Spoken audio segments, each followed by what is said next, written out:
Como ter uma estética natural em restaurações classe 4?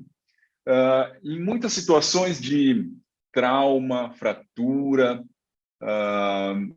o que acontece? A restauração pode não ficar legal no sentido da estética, da cor, e você até executa a restauração legal, que fica com uma anatomia boa, né? O formato fica legal, só que quando você bate o olho, você não fica satisfeito. Ou então, pior, o paciente nota que tem uma diferença entre a restauração que você fez e o dente dele. Ele fala assim, doutor, o formato está legal, só que a restauração ali, eu estou vendo, fica meio escura, acinzentada, né? Aí você olha, putz, é verdade, está faltando aquela estética, aquele efeito óptico natural dos dentes. E como ter esse resultado? Como ter mais naturalidade nas restaurações de fratura em classe 4? Meu nome é Antônio Sakamoto, eu sou especialista, mestre e doutor em dentística restauradora, e há 16 anos eu venho trabalhando com a estética, onde eu fiz vários cursos e venho aplicando no meu dia a dia técnicas restauradoras que funcionam, tá? E nessa série de vídeos eu quero te ajudar a se tornar referência nas restaurações estéticas, tanto em resina e cerâmica. Nas fraturas classe 4, pode ser causado por motivo de trauma, né? Um acidente, caiu de bicicleta, escorregou, bateu a boca no chão, ou por cárie, né? Uma cárie muito extensa que envolveu parte do dente, né? O ângulo do dente. Então, o que é mais importante quando você pensa nas restaurações classe 4? Forma ou cor? Ou os dois? Né? Qual variável é mais importante? Você já se perguntou? Né? Muita gente fala que a forma é mais importante. Outros já falam, não, a cor é mais importante. Né? Então, a gente tem que entender também não só a anatomia, mas também as propriedades ópticas, tanto do dente natural quanto dos materiais restauradores que a gente vai trabalhar, para poder entregar, né, mimetizar uma restauração que fique parecido com um dente natural, né? Porque não adianta a cor da restauração ficar bonita e o formato não ficar legal, ou vice-versa. Você executa uma restauração bem legal, o formato fica bem preciso, bem parecido, só que daí falha na questão não só de cor, mas de luminosidade, né? Então, eu acho que, assim, no meu ver, né, na minha opinião, o formato é mais importante, né?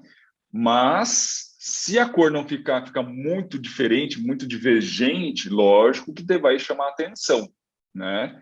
Mas eu acredito que a anatomia seja mais importante, tá? Mas depois que você acerta a forma, você vai querer atingir esse resultado estético, né? Tem que acertar a luminosidade, opacidade, translucidez, os efeitos ópticos, né? De opalescência, áreas mais translúcidas, para a gente mimetizar o dente natural, tá? Então, para criar essa estética, a sua restauração tem que imitar, mimetizar esses pontos que chamam mais atenção, esse efeito óptico, né? Que é mais localizado onde? No terço médio e sisal. Sabe aquele efeito quando a luz bate, atravessa aquela ponta do dente do incisivo, né? Central ou lateral, e cria um efeito alaranjado, azulado. Isso é opalescência, né? E áreas que ficam mais acinzentadas são áreas mais translúcidas, então tem uma zona de translucidez. E quando você nota no dente que ele está mais claro, luminoso, aí são áreas e regiões que têm mais opacidade, tá? E como a gente vai criar uma restauração que tenha todos esses efeitos? Com um tipo de resina ou uma cor de resina, você consegue confeccionar essa restauração com policromatismo com diversos efeitos? Não, né? Não consegue, porque a resina, por ser um polímero, um plástico, ele não tem essa característica ótica igual o dente natural. Então, você tem que associar materiais para criar esse efeito. Então, para dar esse comportamento da sua restauração como se fosse o dente natural, ok? E por que ter uma estética mais natural? Porque às vezes o paciente não tem uma exigência estética tão alta. Por exemplo, ele resolve o problema. Qual era o problema? Fratura, cárie, né? Colocou lá a restauração, devolveu o formato função. Para ele, está satisfeito. Agora, tem pacientes, e não só o paciente, mas também o profissional, quando olha uma restauração e não fica satisfeito com aquela estética, né? O profissional não se sente, sabe, aquele sentimento assim, nossa, fiz uma restauração que ficou imperceptível, né? Lógico que a gente corre atrás desse perfeccionismo, mas até que ponto esse perfeccionismo é bom? Tem gente que fala que perfeccionismo é uma vantagem, mas depende, tá? Pode ser, o perfeccionismo, às vezes, não é o seu aliado, tá? Às vezes, você está correndo atrás de um perfeccionismo que, às vezes, até o paciente já está satisfeito, mas você não fica satisfeito, né? Então, a gente tem que equilibrar isso, tá? E aí, ele vai falar assim para o paciente, né, esse perfeccionista: olha, a restauração está boa, mas poderia ficar melhor, né? Poderia ficar melhor. Você olha e nota alguns pontos que poderia melhorar. E aí ele fala assim, tá, então vamos refazer para atingir uma restauração que fique mais natural, né? E tem paciente que fala assim, ah, legal, eu nem estou enxergando o que você está falando, doutor, né? Então, às vezes, é mais do profissional do que do paciente. Então, é isso que a gente tem que equilibrar. Na época que eu era mais jovem, né? Ainda sou jovem, mas quando eu era recém-formado, fiz a especialização, era solteiro, tinha tempo, eu ficava lá horas para fazer esses detalhes das restaurações. Por exemplo, fazer uma classe 4 demorava lá 3 horas para fazer uma classe 4, porque eu queria o detalhe do detalhe, sabe? Ainda tinha foto, câmera, né? Tirava foto, via que não ficava perfeito, ia lá, mexia, né? E aí o paciente, às vezes, cansa, né? Às vezes não, sempre cansa. Imagina ficar para fazer um dente 3 horas, né? Hoje eu já mudei a técnica, eu consigo resultados semelhantes com relação à estética e fazer muito mais rápido, entregar com qualidade e gerar mais conforto para o paciente, tá? E o paciente ficando satisfeito, qual que é a consequência? Né? Você vai atingir, você vai ser referência nessa parte da estética e como resultado disso, como consequência, o paciente vai gerar o quê? Ele vai falar né, fazer a propaganda, o boca a boca, ele vai te indicar para um familiar, indicar para um conhecido, um amigo, né? Então, ficando satisfeito, gera mais indicação, gerando mais indicação, gera mais rendimento. Você produz mais com qualidade, satisfação e faturamento. Eu vou passar aqui um exemplo, na verdade são 3 exemplos de casos que eu quero compartilhar aqui com vocês para falar sobre a técnica, tá? Eu só vou compartilhar, né, a minha tela, só um segundo. Então, neste primeiro caso, estão conseguindo ver aí? Então, vou iniciar com este caso. O primeiro caso que eu quero compartilhar com vocês é dessa minha paciente que sofreu um trauma. Ela pode perceber que tem dentes descidos ainda, né? Então, é bem nova. Ela estava na escola, brincando no intervalo, né, no recreio, e uma amiguinha, pum, empurrou ela, né, brincando. E ela perdeu o equilíbrio e, pum, bateu a boca no corrimão e quebrou, pum, quebrou. Sorte que não deu endodontia, não expôs ali a polpa, e a mãe dela levou para um dentista de emergência. Veja que o formato está bem bom, né? Concorda comigo? O formato, por ser uma restauração de emergência, o que acontece? Uma clínica de emergência não é especializada em estética, porque ele não tem materiais, uma gama de materiais. Então, assim, com o objetivo de emergência foi atingido, restaurou o dente que foi quebrado e até o formato está bom. Eu olhei, bati o olho e falei, nossa, mas a restauração está bem feita. Só que não está bem feita porque a paciente e a própria mãe não ficou satisfeita com a estética. Aí que ela me procurou. Veja, solucionou o problema do dente quebrado. Ok. Só que daí ela olhou e falou assim, não fiquei satisfeito. Olha, o dente está escuro. Eu bato o olho na restauração. Sim, está escuro, porque foi usado só uma cor de resina. Né? Na emergência não tem lá o kit completo para você estratificar. Né? E criança, trauma, não dá para ficar lá 3 horas para fazer uma restauração estética. Então, eu fiz a primeira consulta, analisei, fiz essas fotos iniciais e fiz uma matriz palatina, porque o formato estava bom. Então, antes de tirar essa restauração, perdão, eu fiz um backup do formato. Peguei um silicone de condensação, manipulei uma porção e pam, copiei esse formato. Tá? Olha lá uma visão mais, né, intraoral, sem lábio, com fundo escuro, analisando o formato. Ó, tá bom. Foi bem feito. Né? Aí, então, eu fiz o seguinte. Eu não fiz essa restauração no mesmo dia. Eu fiz a avaliação, fiz o estudo e passei o orçamento. Né?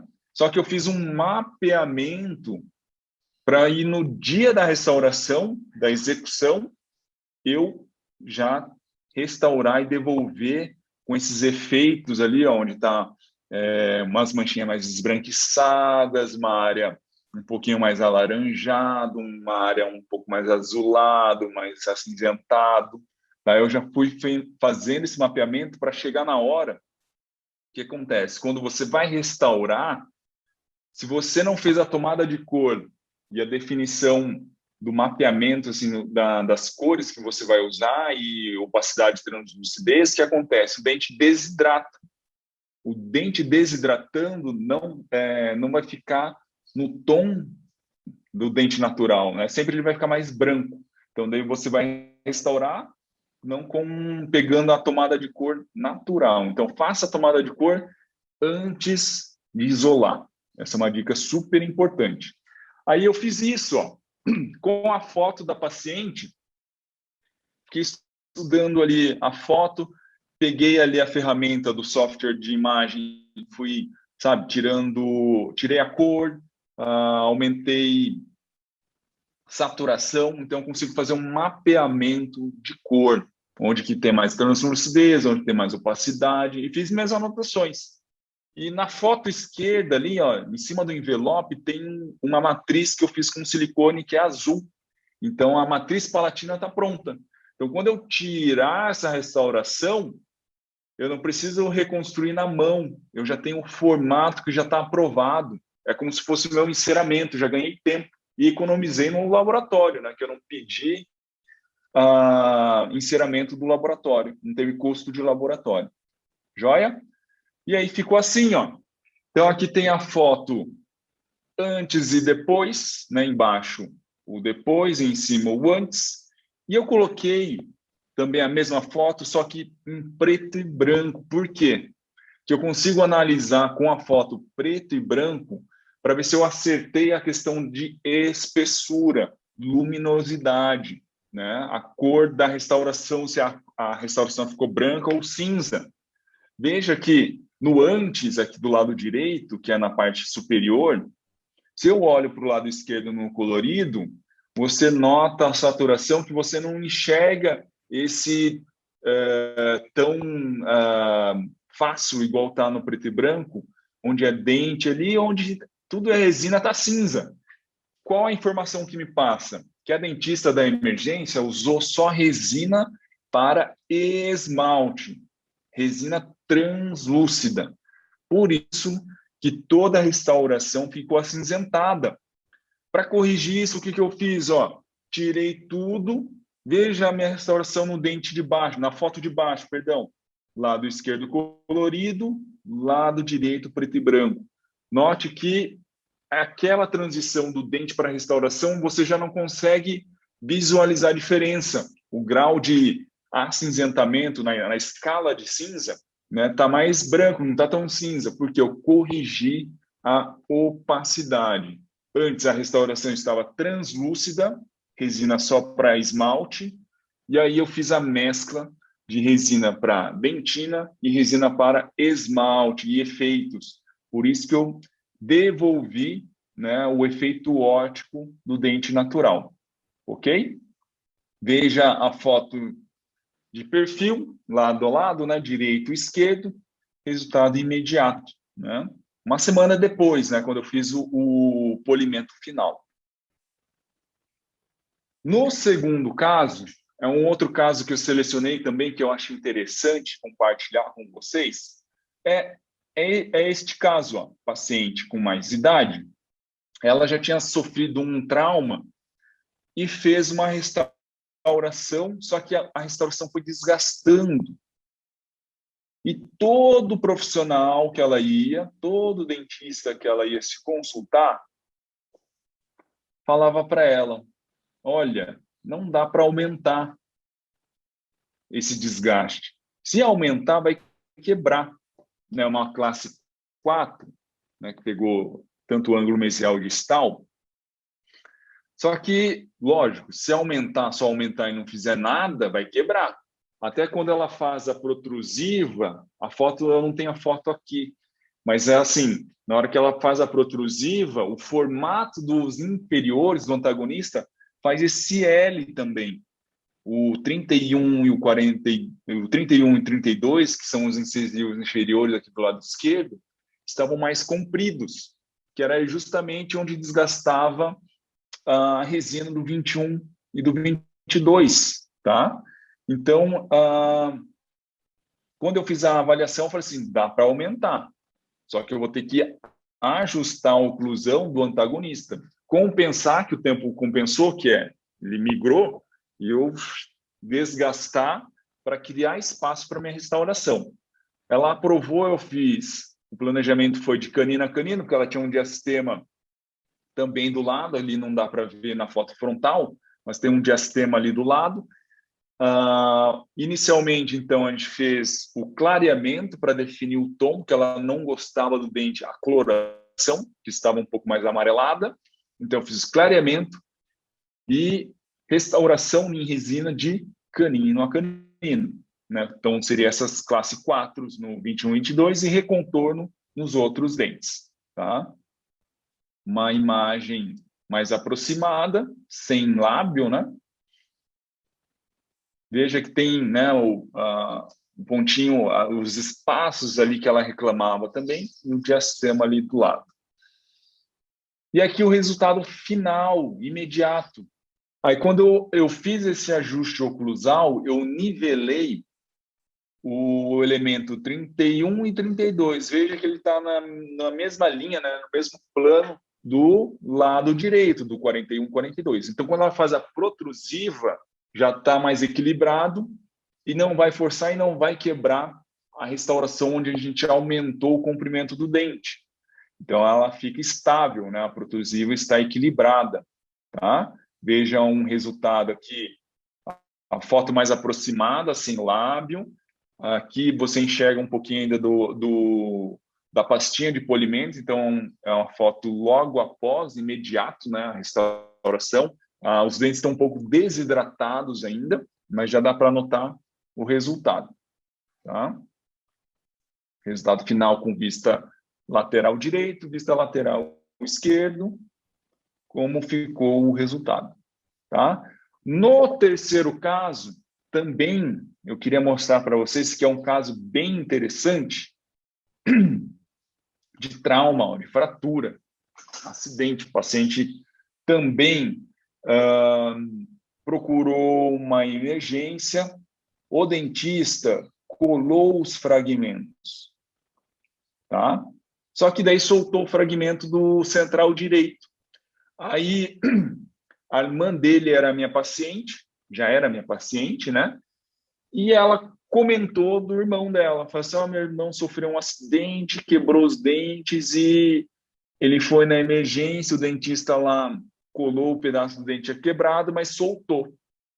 E aí, como eu já tinha feito um trabalho de estética na irmã, aí ela indicou o irmão, né? Veio o irmão se consultar comigo. Então, esse é o aspecto inicial,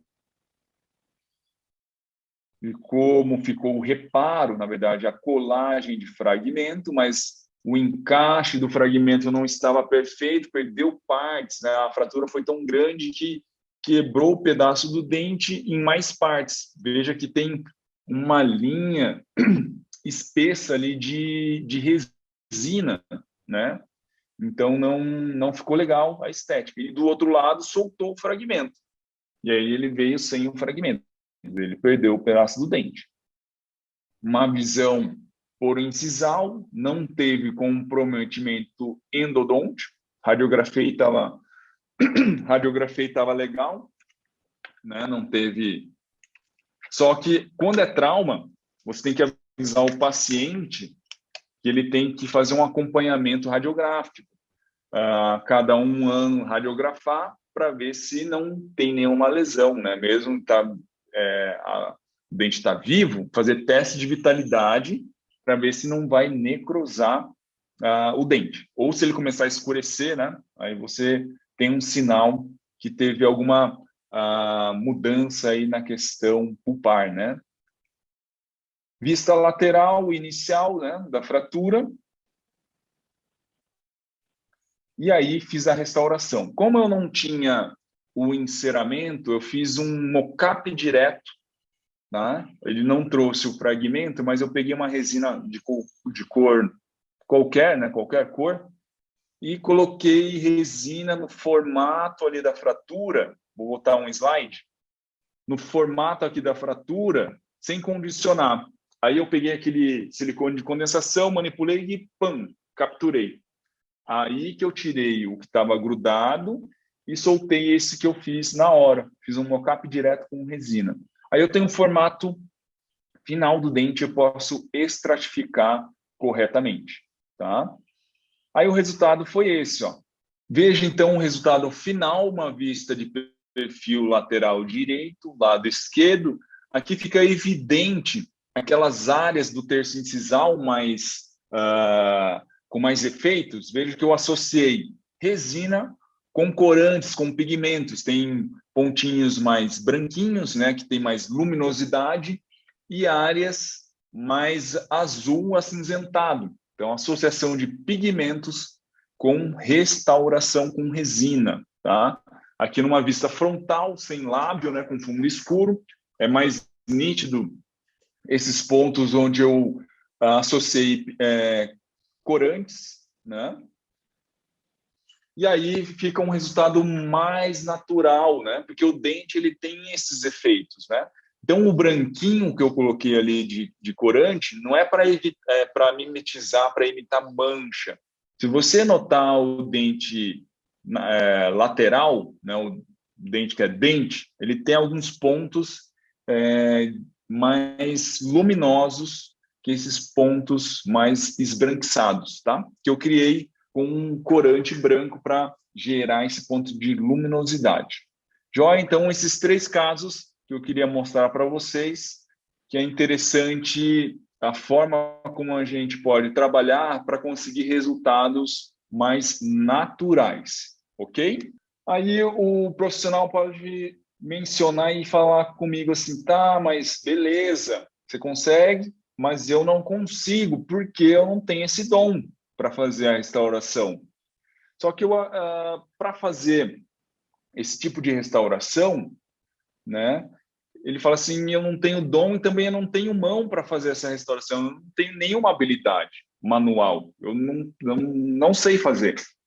E aí, para você não ficar tão triste, eu era ruim no começo, recém-formado, minhas restaurações não ficavam assim como eu mostrei. Essas restaurações são anos depois que eu me formei, tá? Então, para ter resultado assim, não é na noite para o dia, a gente tem que treinar, não é dom, é treino, tá? E você tem que persistir. Ficou ruim? Repete, né? Não ficou bom? Você tem que fazer essa autoavaliação. Porque quando você atinge um ponto que você está satisfeito, você, legal, evoluir, você fica estagnado, você parece que chega num ponto e não evolui mais, porque você não está sendo crítico demais com você. Então, sempre dá para melhorar, tá? Então, você tem que observar e fazer essa evolução.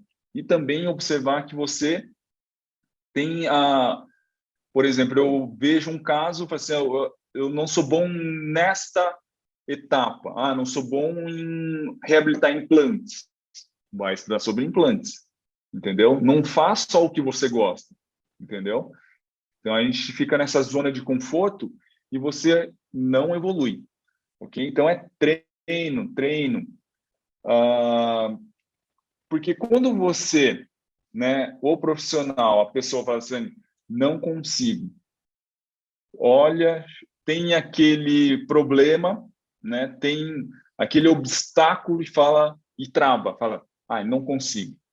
Você já colocando não consigo na cabeça, você já está colocando uma limitação em você mesmo, tá? Então, não vá com esse pensamento que não consegue, né? É que você não está treinado para ter aquele resultado. Então, tem que treinar. E, às vezes, também, você pode estar trabalhando não só com a técnica correta, mas com um instrumental incorreto, né? Um adequado aquele instrumental. Então, você tem que investir também em materiais, em instrumentais, tá? Porque vai facilitar para a gente conseguir atingir aquele resultado. Então, tem que praticar, treinar com cursos práticos, né? Hands-on, para você simular aquilo lá, para quando chegar a situação real, você ter tudo aquilo lá na cabeça, conhecimento de técnica, conhecimento de material e treino. A mão está treinada. Joia? Ok, daí o pessoal fala assim, beleza, já tenho conhecimento, já pratiquei um pouquinho, mas eu não consigo acomodar aquele último incremento para ficar a superfície homogênea, né? O que pode estar dando errado para a sua superfície não ficar tão lisinha, homogênea, né? Pode estar ficando com falhas como pontinhos, né, brancos ou manchados. Isso é um sinal de bolha de ar. Se está ficando com linhas, aí você está colocando, sabe quando você vai restaurar e coloca um incremento, polimeriza, incremento, polimeriza.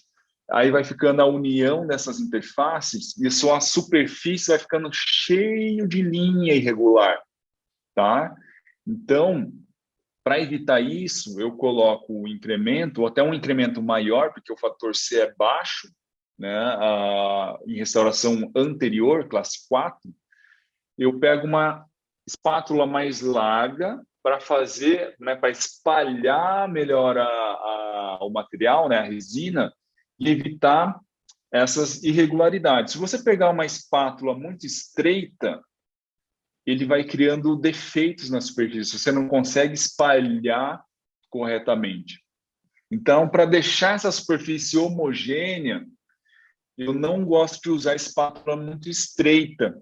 Eu prefiro usar uma espátula mais larga, que daí eu consigo homogeneizar e espalhar a resina na superfície mais corretamente. Outro instrumental legal para fazer isso seria aqueles pincéis de pelo chato, né? Pincel de pelo de mata ou pincel de pelo sintético, que é mais chato, ele é mais aberto. E aí você vem puxando o pincel, né? E aí a superfície vai ficando mais homogênea. Então, ou espátula mais larga ou um pincel de ponta chata para fazer essa homogeneização da cobertura, da última camada da resina, tá? E outro problema que o pessoal tem comentado também, né, nos meus alunos, comentam e profissionais colegas, é que às vezes fica uma linha visível entre a restauração e o dente, tá? Tem a restauração ficou super legal, formato, cor, e aí, pam, uma linha lá visível entre a restauração e o dente. E aí? Aquela fratura que eu mostrei ali, o que tem que fazer onde quebrou? Fica um ângulo vivo, né, do esmalte. Você tem que trabalhar essa interface, preparar essa interface. Como? Confecção de bisel. Não um bisel muito forte, eu venho com a broca e não biselo 45 graus, igual quando eu vejo num tampo de vidro que fica um bisotê, né, um bisel muito vivo. É um bisel que eu vou desgastando e confeccionando um bisel que ele vai ficando zerado, ele não fica com um ângulo vivo, né? Não fica um desgaste, eu faço um desgaste mais suave, eu faço um bisel aqui 45, daí eu dou mais uma inclinada e vou pam, pam, pam, e eu faço um bisel mais largo, então bisel. Este bisel vai fazer essa transição da sua restauração com a fratura, né, do dente. Então, a restauração migra para o dente, e aí você evita essa linha que estava nítida, tá? Cuidado quando você confeccionar o bisel, que quando você restaurar, se você colocar muito material opaco nessa transição, a linha, em vez de ficar cinza, pode ficar branca também. Então, você tem que corrigir também espessura do seu material. Joia? E outra pergunta, assim, tá, eu comprei uma espátula, mas a espátula será que está certa? Que daí ele olha, veja, ele compara nos meus cursos que eu estou usando um outro tipo de espátula e fala, nossa, mas a espátula do professor é mais caro, o kit dele é diferente, o material, né, o metal. Será que é a espátula, por isso que minha restauração não está ficando boa? Sim e não, tá? Porque assim, eu posso usar, não é proporcional, né? Se eu invisto numa espátula mais cara, melhor, teoricamente melhor, a sua restauração vai ficar melhor, tá? Não é proporcional. Então, eu tenho até espátula mais em conta, mais barata, e também tem espátula mais cara. Então, não é o valor, né, o preço do seu instrumental que vai definir o sucesso da sua restauração. E sim, treino e também qual espátula você está mais apto, né? Porque, assim, tem profissional que gosta de espátula mais flexível. Você pega aqui a espátula, ela é flexível. Eu já não gosto. Eu prefiro uma espátula rígida. Eu não gosto de espátula flexível, tá? Por exemplo, eu tenho um kit que com 5 instrumentais eu consigo resolver praticamente tudo de restaurações diretas, tanto em região anterior e posterior, tá? Então, você não precisa ficar adquirindo, comprando assim, o kit do professor X é melhor do Y. Não, você pode pegar um instrumental que você gostou daquele kit e comprar só a espátula, não precisa comprar o kit completo, tá?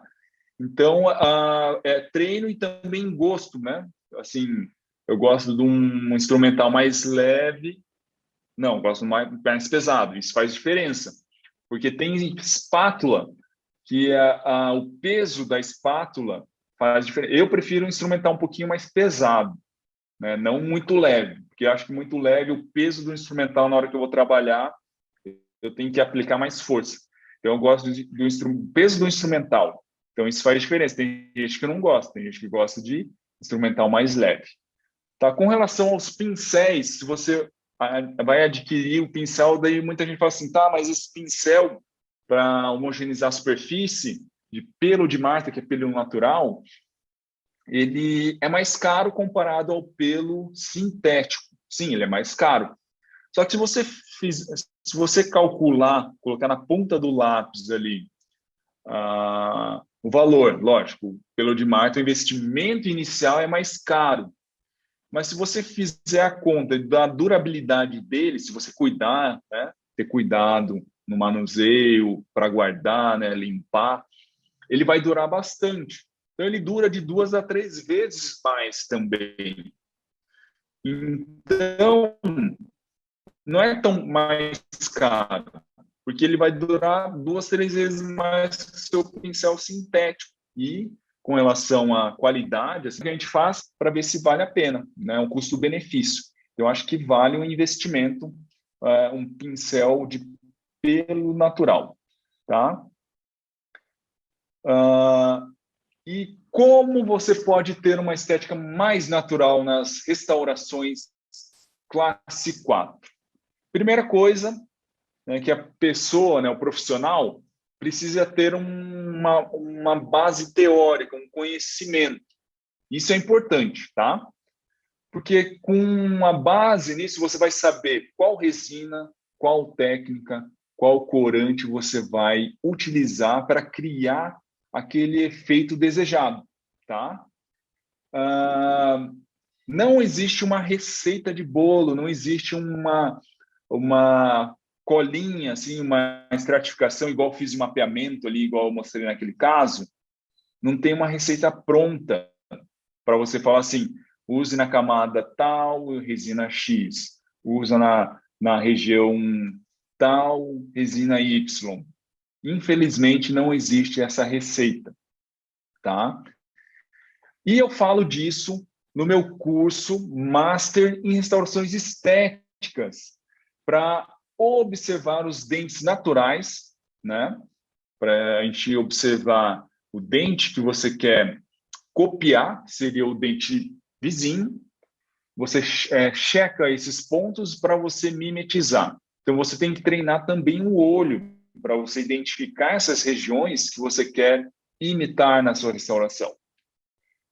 Aí que você vê aquele efeito, você vai lá e copia, utiliza na sua estratificação. Agora, se vai ter que usar corante ou associar técnicas, aí você tem que, né, decidir raciocinar na hora, né? Não tem, igual eu disse, não tem receita pronta. E cada paciente é único.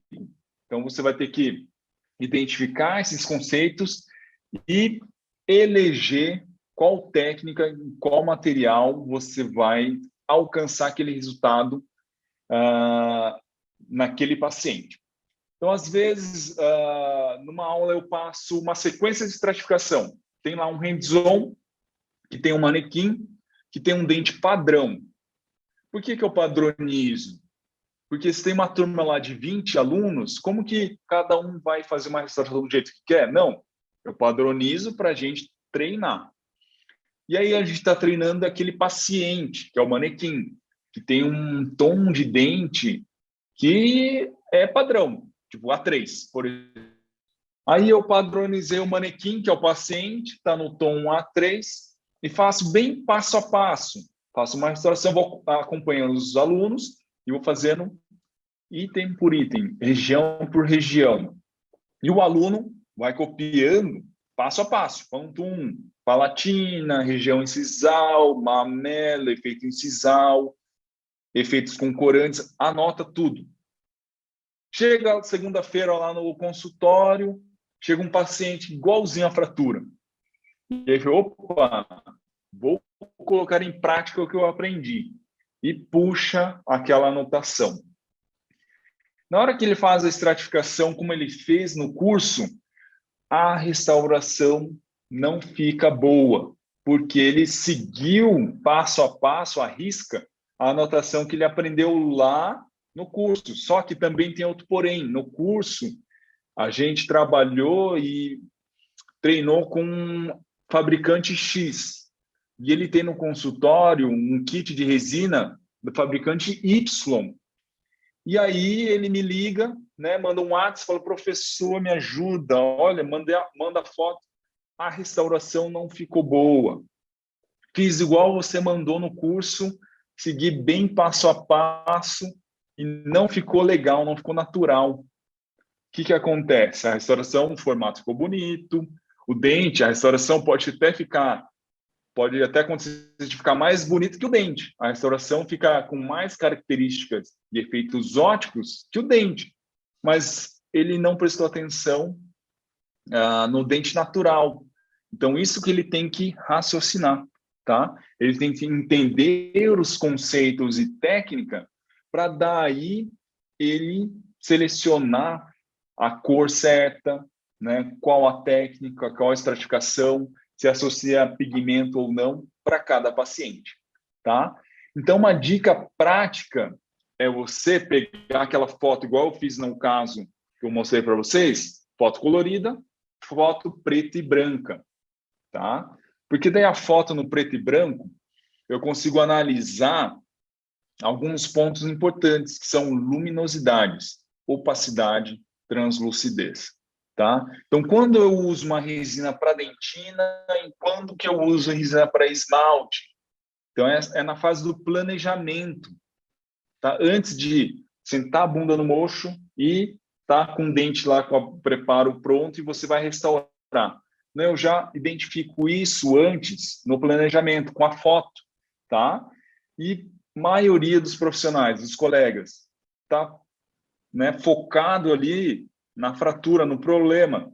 Assim, e agora? Qual cor que eu uso? Será que eu uso A1, A2, ou é B1, B2, A3?